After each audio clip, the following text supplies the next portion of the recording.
హైదరాబాద్లో ఉన్న వాళ్ళందరూ కూడా సంక్రాంతికి ఊర్లకు వెళ్ళారు. ఊర్లకు వెళ్లే ముందు పోలీసులు చక్కగా అందరికీ అవేర్నెస్ కల్పించారు.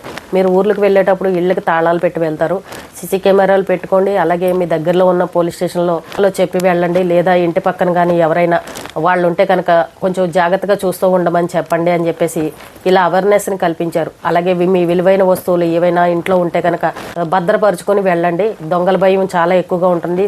హైదరాబాద్ సిటీలో ఎక్కువగా దొంగతనాలు జరుగుతాయి, ప్రతి సంవత్సరం జరుగుతాయి, ఇప్పుడు ఇంకా ఎక్కువ జరుగుతున్నాయి, కొంచెం అందరూ జాగ్రత్తగా ఉండండి అని పోలీసులు చక్కగా చెప్పారు.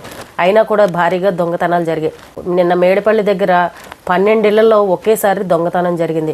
ఒక ఇల్లు 2 ఇళ్ళు అని అంటే ఏదో ఆ టైంకి వచ్చి గబగబా చక్కబెట్టుకుని వెళ్ళిపోతారు. కానీ సీసీ కెమెరాలు ఉన్నా సరే ఇంత పెద్ద భారీ దొంగతనం జరిగిందని అంటే ఎంత భయంగా ఉంటుంది చెప్పండి. సంక్రాంతికి పాపం సంతోషంగా ఊర్లకు వెళ్ళారు, తిరిగి వచ్చేసరికి ఇలా ఇల్లు దోచేశారు అని అంటే ఎంత బాధాకర విషయం.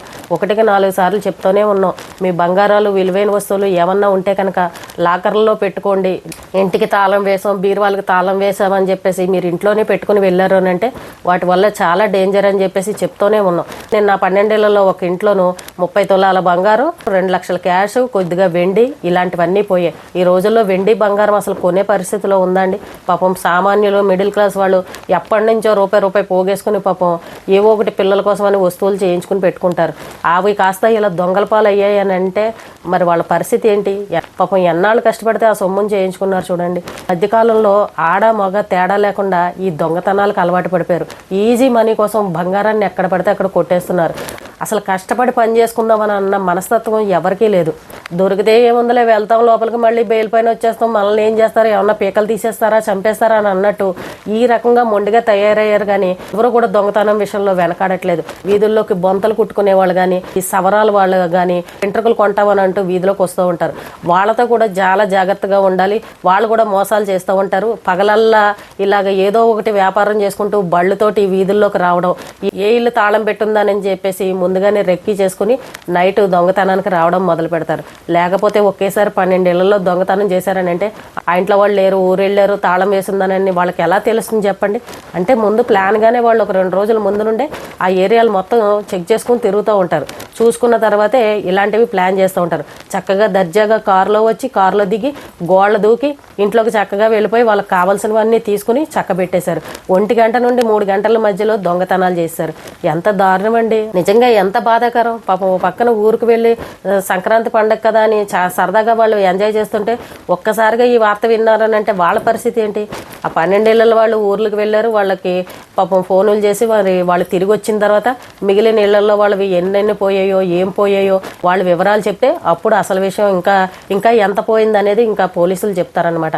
ఇప్పుడు జనాలకి ఎలా అయిపోయిందని అంటే బస్సుల్లో, ట్రైన్లో వేసుకుని వెళ్తుంటే అక్కడ కూడా పోతున్నాయి, బ్యాగులు కొట్టేస్తున్నారు, మెళ్ళ వేసుకుంటే మెళ్ళ గొలుసులు కూడా కొట్టేస్తున్నారు. ప్రయాణాల్లో బంగారం ఎందుకని చెప్పేసి ఇంట్లోనే పెట్టి భద్రంగా తాళాలు పెట్టి వెళ్తున్నారు. కానీ ఇళ్ళు ఏమన్నా సేఫ్గా ఉందానంటే వీళ్ళు ఇలా తాళం పెట్టి వెళ్ళగానే బయట దొంగలు వచ్చి ఇల్లుని మొత్తం దోచేస్తున్నారు. ఇప్పుడు ఎక్కడ దాచుకునే పరిస్థితి ఉండదు.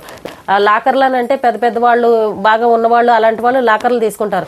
మామూలు సామాన్యులు, మిడిల్ క్లాస్ వాళ్ళు అయితే ఆ లాకర్ల జోలికి వెళ్ళరు, ఏదున్నా ఇంట్లోనే పెట్టుకుంటారు. మన దగ్గర ఏముంది కొంచెం బంగారానికి లాకర్లు ఎందుకు, అస్వాను పోయి ఎవరు తెచ్చుకుంటారు? ఉన్న బంగారాన్ని లాకర్లో పెట్టుకుంటే ఎక్కడికన్నా వెళ్ళేటప్పుడు సమయానికి కావాలంటే మళ్ళీ బ్యాంకుకి వెళ్ళాలి, తెచ్చుకోవాలి, వేసుకోవాలి, ఇవన్నీ ఎందుకని చెప్పేసి ఇంట్లోనే పెట్టుకుంటారు. వాళ్ళు చూసారా ఎంత తెలివిగా ఉన్నారో. మనం వీధిలోకి ఎవడెళ్ళినా సరే వాడిని ఎవరో అనుమానించం. అలాగే సిటీలో కొంతమంది ఏంటంటే ఎవరిళ్లలో వాళ్ళు ఉంటారు, తలుపులు వేసుకొని పక్కింట్లో ఏం జరుగుతుందో కూడా పట్టించుకోరు. మనం వెళ్ళి చెప్పినా సరే మేము ఇంట్లో ఉన్నాం, మాకు ఏ సౌండ్ రాలేదు, మేము చూడలేదని ఈ రకంగా కూడా మాట్లాడతారు. కొన్ని ఏరియాల్లో పట్టించుకుంటారు, కొన్ని ఏరియాల్లో పట్టించుకోరు. అందులోనూ ఈ దొంగలు కూడా పెద్ద తెలివిగా ఏంటంటే ఊరికి చివరిగా ఉన్న శివారులో ఉన్న ఇళ్లలో అక్కడక్కడ దూరంగా పెద్ద ఇళ్ళు కట్టుంటాయి చూసారా, అలాంటి చోటకు వెళ్ళి దొంగతనాలు చేస్తూ ఉంటారు. పక్కన ఏ ఇల్లు లేకుండా సింగిల్గా ఉన్న ఇల్లు ఉంటుంది కదా, అలాంటి చోట వాళ్ళు ఈజీగా దొంగతనాలు చేయగలుగుతారు. ఏమాత్రం ఆ ఇంటికి తాళం ఉందని అంటే ఆ ఇల్లు మొత్తం ఖాళీ చేసి పెడతారనమాట. ఇప్పుడు బంగారం, వెండి రేటు పెరిగిపోవడం వల్ల దొంగల కన్నంతా ఇప్పుడు బంగారాల మీదే పడుతుంది. వైజాగ్లో 2 ఆడవాళ్ళు గోల్డ్ షాప్కి వెళ్ళారు. ఆ వస్తువు చూపించండి, ఈ వస్తువు చూపించండి అని అన్ని బయటికి తీయించారు. మెల్లగా తీసి జుట్టులో పెట్టేశారు. తల గోక్కున్నట్టు గోక్కుని ఆ జుట్టు జడ మొదట్లో పెట్టేశారు. అంటే ఆ జడ మొదట్లో పెడితే ఎక్కడ దొరకంలే, మనం కనిపించంలేనని అనుకున్నారు. ఆ షాపు ఓనరు మొత్తానికి వీళ్ళు ఆ జడలో దాయడం చూశారు, పట్టుకున్నారు. వాళ్ళ దగ్గర నుంచి ఆ వస్తువులన్నీ రికవరీ చేశారు. పోలీసులు కంప్లైంట్ ఇచ్చారు. వచ్చి పోలీసులు అయితే వాళ్ళని పట్టుకున్నారు. ఆడవాళ్ళు కూడా పరుగు పోతుందని కొంచెం కూడా భయం లేకుండా ఇలాంటి దొంగతనాలు చేస్తున్నారు. ఏదైనా షాపులోకి ఆడవాళ్ళు వస్తున్నారని అంటే కొనేవాళ్ళు ఎవరో తెలీదు, దొంగతనాలు చేసేవాళ్ళు ఎవరో తెలీదు. పైకి చూడడానికి స్టైల్గా వస్తున్నారు, మంచి క్లాస్గా వస్తున్నారు, ఇలాంటి దొంగతనాలు చేస్తున్నారు. ఆడవాళ్ళు అయ్యిండి కూడా ఎంతగా దిగజారిపోయారో చూడండి. 1 గ్రామ్ గోల్డ్ కొట్టేస్తున్నారు, చీరలు కొట్టేస్తున్నారు, ఇలా బంగారం షాపులకు వెళ్ళి బంగారాలు కూడా కొట్టేస్తున్నారు. పరుగు పోయినా లెక్క చేయట్లేదు, ఏం పోయినా కూడా లెక్క చేయట్లేదు. అలాగే బస్సులు ఎక్కుతున్నాం, బస్సుల్లో కూడా ఆడవాళ్ళు మెళ్ళో గొలుసులు లాగేస్తున్నారు. తోట ఆడవాళ్లే కదా అని మనం అనుకుంటాం, చక్కగా మాట్లాడుతున్నారు కదా అని అనుకుంటాం. ఆ రద్దీలోను, ఆ తొక్కిసలాటలోను, ఆ తోపులాటల్లోనూ చక్కగా మెళ్ళో గొలుసులు లాగేస్తున్నారు. మనం ఇంట్లో బంగారం పెట్టినా సేఫ్ లేదు, మెళ్ళో వేసుకున్నా లేదు. అసలు ఏ రకంగా చూసినా కూడా భయంగానే అనిపిస్తుంది. సంక్రాంతి పండుగ అంటేనే దొంగల పండుగ అంటారు.